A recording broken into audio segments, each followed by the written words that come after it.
Waheguru Ji Ka Khalsa, Waheguru Ji Ki Fateh. Welcome to this segment of Code Gurbani's a-sabad-a-day. Our reflection today is Surat Mahalla Tija, composition of the third Nanak in the Rag Surat, and the recitation.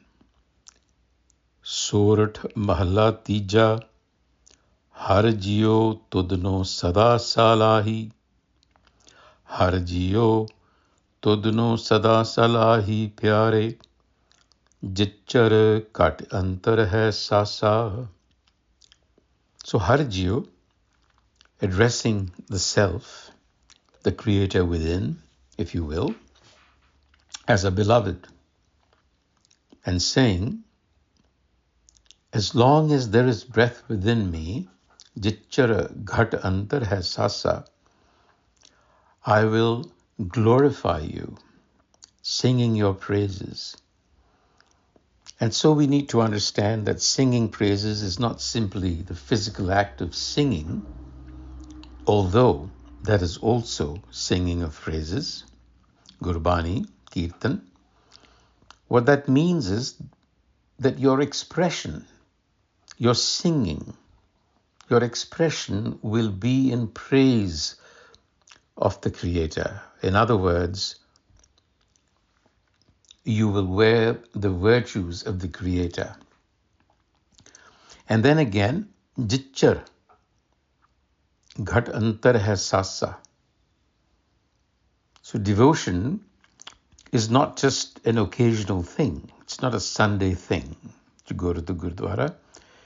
It is not a duty. It is in fact Jichar Antar Hai Sasa. He's relating it with the breath. So breathing itself becomes remembrance. Breathing itself becomes praise. So that's how intense this devotion is. Ik pal khin visare tu Swami, forgetting you even for a single moment, my master. Jano baras pachasa. It feels like 50 years of separation.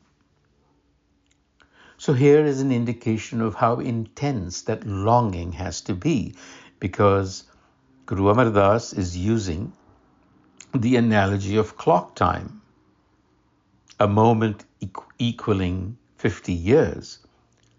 But actually it is an analogy that he uses to emphasize the depth of his yearning. One forgotten moment is an eternity of pain.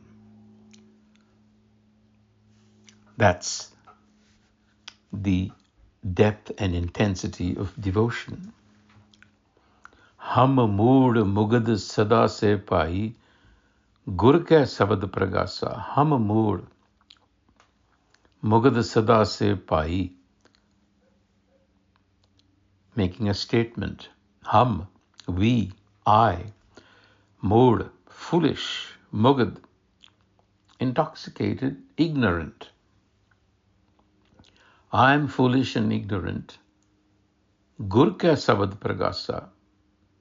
The wisdom of the Guru illuminated, enlightened me. So here again, enlightenment is not from the intellect, but from surrender. So in realizing that I'm ignorant, the being, the mind, opens itself fully to the light of Guru wisdom. It awakens to true seeing. Har Jiu tum a-sabad-a-day bajai. Har Jiu, you yourself can grant me true understanding. That's the simple meaning. But it has a very deep inner meaning. What it means is that wisdom cannot be grabbed or manufactured. It descends by grace. So don't look for worldly knowledge, but for divine, intuitive awareness, wisdom. And now in the Rahau, Har Jiu, again, O my beloved master, Tudh vittoh vare a-sabad-a-day, I am forever beholden to you, a sacrifice. Tere naam vittoh bal jai, I am beholden to your wisdom, Naam, the name that cannot be named. So this is again, self-offering is the ultimate devotion. It is not physical death, but obliteration of ego.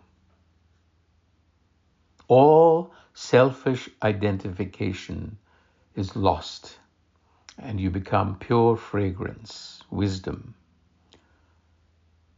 The next verse, Ham sabad mue, sabad mar jivale pai, sabade hi mukt pai. Ham sabad mue, sabade mar jivale. And this is very, very deep. Sabad, we die through the sabad, but it is not physical death, it's ego death. And through the sabad, we are reborn. So this is being born again. And through sabad, mukat, we achieve liberation. So real life, in that sense, begins only after the ego dies. Because it is only the sabad that kills this imaginary center we call I, and resurrects the true essence from within. So death through the word is spiritual rebirth. Sabade manatana nirmal hoa, har vasya mani aayi. Sabade, through the sabad again, manatana nirmal hoa, purification, which means dissolution of the ego. When that happens, har vasya mani aayi. So when the dirt of duality is washed away, we don't have to call upon the har to appear. It naturally is there. We have simply cleansed our mirror. Sabad gur datta jit man rata, har syo reha samai. Sabad gur datta. So the sabad guru, the sabad and the gur are intertwined.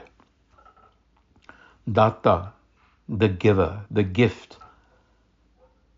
Jit mana rata, it colors your mind, it shapes your mind with love. Harsyo reha samai.